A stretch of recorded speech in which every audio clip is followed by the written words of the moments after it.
മാർക്കോസ് നേരെ പോയത് ബാറിലേക്കായിരുന്നു. അവിടെ ഇരുന്നൊരു തണുത്ത ബിയർ കുടിച്ചുകൊണ്ട് അയാൾ ഫോണെടുത്ത് മാത്യൂസിന്റെ നമ്പർ കോളിലിട്ടു. 2-3 ബെല്ലിൽ തന്നെ ഫോൺ എടുക്കപ്പെട്ടു. ഹലോ മാത്യൂസേ, എനിക്ക് തന്നെ അത്യാവശ്യമായി ഒന്ന് കാണണം. മാർക്കോസ് അത്രമാത്രം പറഞ്ഞു. ഞാനും തന്നെ ഒന്ന് കാണാൻ ഇരിക്കുകയായിരുന്നു. ഞാൻ ക്ലബിലേക്ക് വരാം, വൈകുന്നേരം അവിടേക്ക് വരണം. ശരി.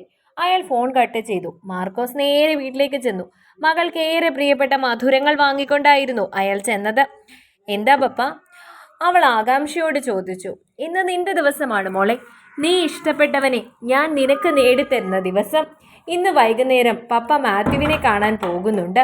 പോയി വരുമ്പോൾ നിനക്കൊരു സന്തോഷ വാർത്തയുമായി മാത്രമേ വരൂ. അയാൾ സമ്മതിച്ചില്ലെങ്കിലോ ഇച്ചായ? ജാൻസി സംശയം പറഞ്ഞു. സമ്മതിക്കും, സമ്മതിപ്പിക്കും ഞാൻ. ശീതളിന് വല്ലാത്ത സന്തോഷം തോന്നി. അവളുടെ മനസ്സിൽ നിവിന്റെ മുഖം തെളിഞ്ഞു. വൈകുന്നേരം പറഞ്ഞതുപോലെ മാർക്കോസ് ക്ലബിൽ നേരത്തെ തന്നെ എത്തി. മാത്യുവിനെ കാത്തിരുന്നു. കുറച്ചു സമയത്തെ കാത്തിരിപ്പിന് ശേഷം മാത്യു അവിടേക്ക് വന്നു. അയാൾക്ക് പതിവ് ചിരി സമ്മാനിച്ച മാത്യു അയാൾക്ക് അഭിമുഖമായിരുന്നു. എന്താടോ, താനും തൻ്റെ കുടുംബവും നിവിൻ്റെ എൻഗേജ്മെന്റിന് വരാതിരുന്നത്? എൻ്റെ മകളുടെ ജീവനേക്കാൾ വലുതാണ് തൻ്റെ മകൻ്റെ എൻഗേജ്മെന്റ് എന്ന് എനിക്ക് തോന്നിയില്ല. ഞാൻ പലപ്പോഴായി നിവിനെപ്പറ്റി അവളോട് പറഞ്ഞു. അവളുടെ മനസ്സിൽ അവനെപ്പറ്റി എന്തൊക്കെയോ ആഗ്രഹം മുളപൊട്ടിയിരുന്നു. അത് ഞാനും അറിയുന്നത് അവൻ്റെ എൻഗേജ്മെന്റിൻ്റെ ദിവസമാണ്. ജീവിതം അവസാനിപ്പിക്കാനാണ് അവൾ ശ്രമിച്ചത്. ഭാഗ്യത്തിന് ഞാൻ കണ്ടു. ഇല്ലായിരുന്നെങ്കിൽ ഒരു തുമ്പ് സാരിയിൽ എൻ്റെ മോൾ. അയാൾ സങ്കടം അഭിനയിച്ചു. മാത്യുവിനും വല്ലാത്ത സങ്കടം തോന്നി. എടോ, ഇതൊന്നും ഞാൻ അറിഞ്ഞില്ല. തനിക്കറിയോ, ഞാൻ ജീവിക്കുന്നത് തന്നെ എൻ്റെ മോൾക്ക് വേണ്ടിയാണ്. അവളുടെ കണ്ണ് നിറയുന്നതൊന്നും ഞാൻ ചെയ്യില്ല. അന്ന് ഞാൻ അവളെയും കൊണ്ട് ഒരു കൗൺസിലിങ്ങിന് പോയിരിക്കുകയായിരുന്നു. അതുകൊണ്ടാണ് നിശ്ചയത്തിന് വരാതിരുന്നത്. പക്ഷെ ഡോക്ടർമാരെല്ലാവരും പറയുന്നു എത്ര കൗൺസിലിംഗ് ചെയ്താലും അവളുടെ സൂയിസൈഡ് ടെൻഡൻസി മാറില്ലെന്ന്. അവൻ അവളുടെ മനസ്സിൽ അതുപോലെ പതിഞ്ഞുപോയി.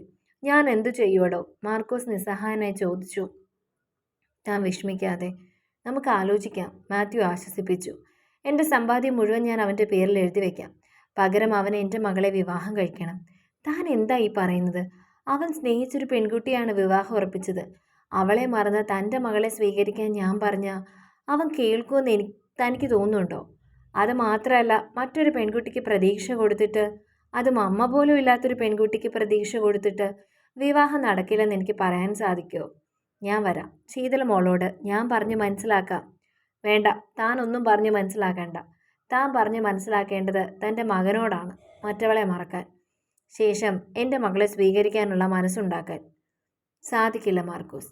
അതുറച്ച മറുപടിയായിരുന്നു മാത്യൂസിൻ്റെ. മാർക്കോസ് അയാളുടെ ശബ്ദവ്യത്യാസം തിരിച്ചറിഞ്ഞിരുന്നു. ഉറപ്പാണോ? അതെ. അപ്പോൾ ഓർഫനേജിൽ ആരും അറിയാതെ രഹസ്യമായിട്ട് പാർപ്പിച്ചിരിക്കുന്ന ആ ജാരസന്തതി കഥ ചിലപ്പോൾ ഈ ലോകം അറിഞ്ഞെന്ന് വരും. മാർക്കോസിൻ്റെ ആ മറുപടി കേട്ട് മാത്യു ശരിക്കും ഞെട്ടി.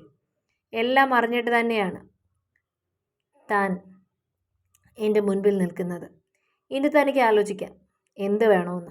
ഇന്ന് രാത്രി 10 മണി വരെ ആലോചിക്കാൻ ഞാൻ തനിക്ക് സമയം തരാം. അതിനുള്ളിൽ ഒരു തീരുമാനമെടുത്ത് എന്നെ അറിയിക്കണം. മറുപടിക്ക് കാക്കാതെ മാർക്കോസ് എഴുന്നേറ്റ് പോയി. താൻ അറിഞ്ഞ സത്യത്തിൻ്റെ ഞെട്ടലായിരുന്നു മാത്യൂസ്. താൻ ഒരിക്കലും ആരും അറിയരുതെന്ന് ആഗ്രഹിക്കുന്ന ഒരു കാര്യമാണ് മാർക്കോസ് പറഞ്ഞത്. ഒരു നിമിഷം അവിടെ നിന്നും എഴുന്നേൽക്കാൻ കഴിയാതെയിരുന്നു. വീട്ടിലേക്ക് ചെന്ന് അയാൾ ഒന്നും പറയാതെ റൂമിലേക്ക് ചെന്നു. റൂമിലേക്ക് ചെന്ന പാടെ മദ്യക്കുപ്പി എടുത്തു. വേഷം പോലും മാറാതെ അവിടെ ഇരുന്നു. അയാൾ വന്നെന്ന് ലീന പറഞ്ഞ് ഡേവിഡ് മുറിയിലേക്ക് ചെന്നു. ഇച്ചായം വന്നിട്ടെന്താ ഇവിടെ തന്നെ ഇരിക്കുന്നേ? മുഖം കണ്ടപ്പോൾ തന്നെ മനസ്സിലായി അയാൾക്ക് നല്ല ടെൻഷനുണ്ടെന്ന്. ട്രീസ എവിടെ? ചേട്ടത്തിയും നിവിനും നിതയും കൂടി പുറത്തു പോയിരിക്കുക. എന്തോ ഷോപ്പിംഗ്. നന്നായി. എനിക്ക് നിന്നോട് തന്നെ ഒന്ന് സംസാരിക്കണമായിരുന്നു. ലീന എവിടെ? ലീനയും നീനയും അടുക്കളയിലാണ്. ഒരു പ്രശ്നമുണ്ട് ഡേവി. എന്താ ഇച്ചായ? എന്താണെങ്കിലും എന്നോട് തുറന്നു പറ. മാർക്കോസിൻ്റെ മകളെ നിവിനെ കൊണ്ട് വിവാഹം ചെയ്യിക്കണമെന്ന് അയാൾ ആഗ്രഹിച്ചിരുന്നു. ആ ആഗ്രഹം എന്നോട് പറയുകയും ചെയ്തു. ആദ്യം എനിക്ക് താല്പര്യമായിരുന്നു, പല്ലവിയുടെ കാര്യം അറിയുന്നതിന് മുൻപ്. പക്ഷേ അയാൾ പറയുന്നത് അയാളുടെ മകളുടെ മനസ്സിൽ ഇപ്പോഴും നിവിനുണ്ടെന്നാണ്. ആ കുട്ടി ആത്മഹത്യ ചെയ്യാൻ ശ്രമിച്ചു അത്രേ. ഞാൻ എങ്ങനെയെങ്കിലും നിവിനോട് പറഞ്ഞ് അവളെ വിവാഹം കഴിക്കണമെന്നാണ് അയാൾ പറയുന്നത്. അത് നടക്കില്ലെന്ന് നിശ്ചയം പറഞ്ഞില്ലേ? ഡേവി, അയാൾ അപേക്ഷിക്കുകയല്ല, ആജ്ഞാപിക്കുകയാണ്. മനസ്സിലായില്ല?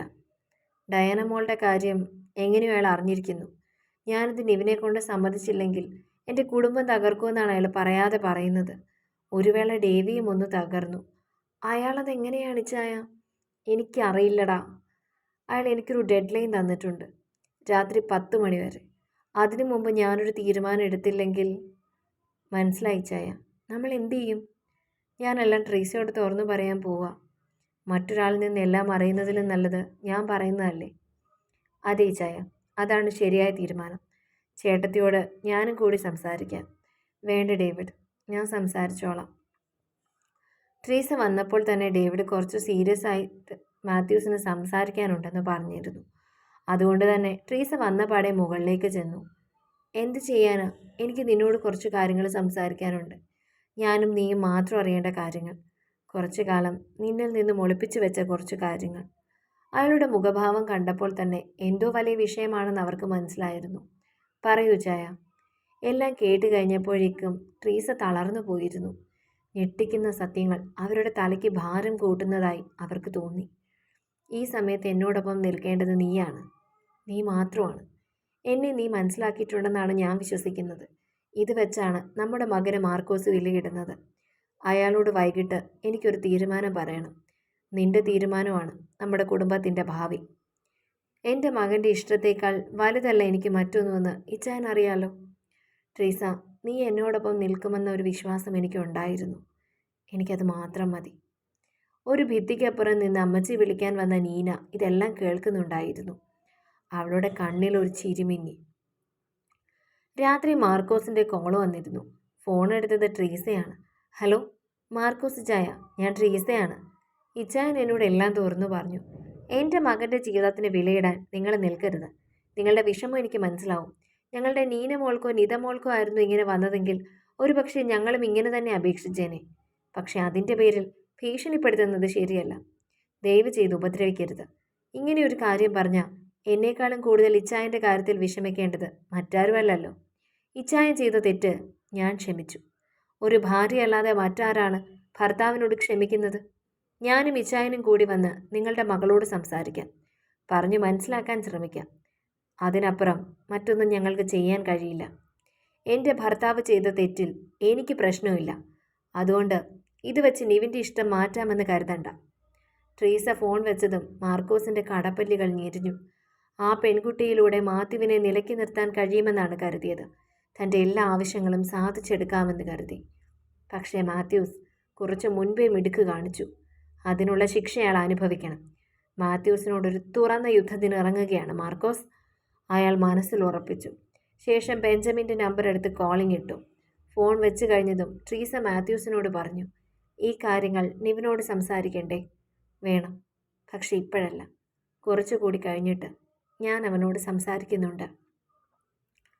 അതിനു മുൻപ് മറ്റാരെങ്കിലും പറഞ്ഞവൻ അറിഞ്ഞാൽ? ട്രീസ പറഞ്ഞു. അത് ശരിയാണ്. ഏതായാലും ഞാനൊന്ന് ആലോചിക്കട്ടെ, ശേഷം അവനോട് സംസാരിക്കാം. കുറച്ചു നേരം രണ്ടുപേർക്കുമിടയിൽ മൗനം നിറഞ്ഞു. ശേഷം പതിയെ ട്രീസ മുറിയിൽ നിന്നും പിൻവാങ്ങി.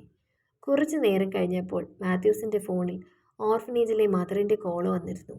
ഹലോ മാത്യു, ഞാനൊരു അത്യാവശ്യ കാര്യം പറയാൻ വേണ്ടി വിളിച്ചതാണ്. പറയൂ മദർ, എന്താണ്? നിങ്ങളുടെ ഒരു കുടുംബ സുഹൃത്ത് മാർക്കോസ് എന്നിവിടെ വന്നിരുന്നു. അയാൾ മാത്യൂസും ഡയാന മോളും തമ്മിലുള്ള ബന്ധം തിരക്കി. ഞാൻ പറയാതെ വന്നപ്പോൾ അല്പം ഭീഷണിയുടെ സ്വരത്തിലാണ് സംസാരിച്ചത്. എനിക്ക് ചില കാര്യങ്ങൾ അയാളോട് തുറന്നു പറയേണ്ടി വന്നു. മാത്യൂസിന് അറിയാമല്ലോ, ഡയാന ഇവിടുത്തെ ഓർഫനേജ് റെക്കോർഡുകളിൽ ഇല്ലാത്ത കുട്ടിയാണ്. അതുകൊണ്ട് തന്നെ എന്തെങ്കിലും പ്രശ്നം വന്നാൽ ഏറ്റവും കൂടുതൽ ബാധിക്കുന്നത് എന്നെയും ഓർഫനേജിനെയും ആയിരിക്കും. അയാൾ പറഞ്ഞത് അയാൾക്ക് എന്തൊക്കെയോ സ്വാധീനങ്ങൾ ഉണ്ടെന്നാണ്. അതുപയോഗിച്ച് ഈ ഓർഫനേജ് തന്നെ ഇല്ലാതാക്കാൻ കഴിയുമത്രേ. സഭയിൽ നിന്നോ മുകളിൽ നിന്നോ ഒരു അന്വേഷണം വന്നാൽ ഡയാന എങ്ങനെ ഇവിടെ വന്നു എന്നൊരു ചോദ്യം വരും. അതിന് മറുപടി പറയേണ്ടത് ഞാനാണ്. സഭയിൽ നിന്നും മറ്റു ബന്ധപ്പെട്ടവർ വരുമ്പോൾ ഇവിടെ കുശിനിയിൽ നിൽക്കുന്ന ശോശിച്ചേട്ടത്തിയുടെ മകളാണെന്നാണ് പറയുന്നത്. അല്ലാതെ ഡയാന മോള് ഓർഫനേജിലെ റെക്കോർഡിങ്ങിലൊന്നുമില്ല. അന്ന് മാത്യുവിൻ്റെ സാഹചര്യം കണ്ട് അലിവ് തോന്നി ഞാൻ സമ്മതിച്ചതാണ്. പക്ഷേ ഇനി ഡയാന മോളെ ഇവിടെ നിർത്താൻ എനിക്ക് കഴിയുമെന്ന് തോന്നുന്നില്ല. മാത്യൂസ് വളരെ പെട്ടെന്ന് തന്നെ ഒരു തീരുമാനം എടുക്കണം. ഞങ്ങളുടെ റെക്കോർഡ്സിലുള്ള ഒരു കുട്ടിയായിരുന്നെങ്കിൽ ഒരിക്കലും ഡയാനയെ പറ്റിയുള്ള വിവരങ്ങൾ ഞാൻ മറ്റൊരാളുമായി പങ്കുവയ്ക്കില്ലായിരുന്നു. ഇത് ശരിക്കും ഞങ്ങളെ എല്ലാവരെയും ബാധിക്കുന്ന പ്രശ്നമായതുകൊണ്ടാണ് പറയേണ്ടി വന്നത്. മാത്യൂസിന് നീരസം തോന്നരുത്. ഒരിക്കലുമില്ല മദർ. എനിക്കറിയാം, ഒരുപാട് പരിമിതിയിൽ നിന്നുകൊണ്ട് തന്നെ മദർ എന്നെ ഒരുപാട് സഹായിച്ചിട്ടുണ്ട്. മോളെ ഇനി അവിടെ താമസിപ്പിക്കാൻ ബുദ്ധിമുട്ടായിരിക്കും എന്ന് എനിക്കറിയാം. തൽക്കാലം ഞാൻ അവളെ കോളേജ് ഹോസ്റ്റലിലേക്ക് മാറ്റാം. പിന്നീട് എന്താണ് വേണ്ടതെന്ന് ആലോചിച്ച് ചെയ്യാം. അതായിരിക്കും മാത്യൂസ് നല്ലത്. ഞാൻ ധൃതി വെക്കുകയാണെന്ന് മാത്യു വിചാരിക്കരുത്. പറ്റുവാണെങ്കിൽ ഉടനെ ഡയാനയുടെ കാര്യത്തിലൊരു തീരുമാനം എടുക്കണം. തീർച്ചയായും മദർ. ഫോൺ വെച്ച് കഴിഞ്ഞത് മാത്യൂസ് ആലോചിച്ചു. ഡയാന മോളെ മാറ്റുന്നത് തന്നെയാണ് നല്ലത്. ഇല്ലെങ്കിൽ മാർക്കോസ് ചിലപ്പോൾ അതിബുദ്ധി കാണിക്കും. വൈകുന്നേരം ഡ്യൂട്ടി കഴിഞ്ഞ് ഇറങ്ങാൻ നിൽക്കുമ്പോഴാണ് നിവിനെ അനൂപ് വിളിക്കുന്നത്. എന്താ അനൂപേ? നിവിന് തിരക്കുണ്ടോ? ഇല്ലെങ്കിൽ നമുക്കൊരു കോഫി കുടിക്കാം. അതിനെന്താ, വാ.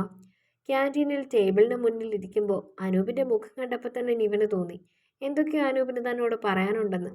എടോ അളിയോ, എന്താ കാര്യം പറ, എന്താ ടെൻഷൻ?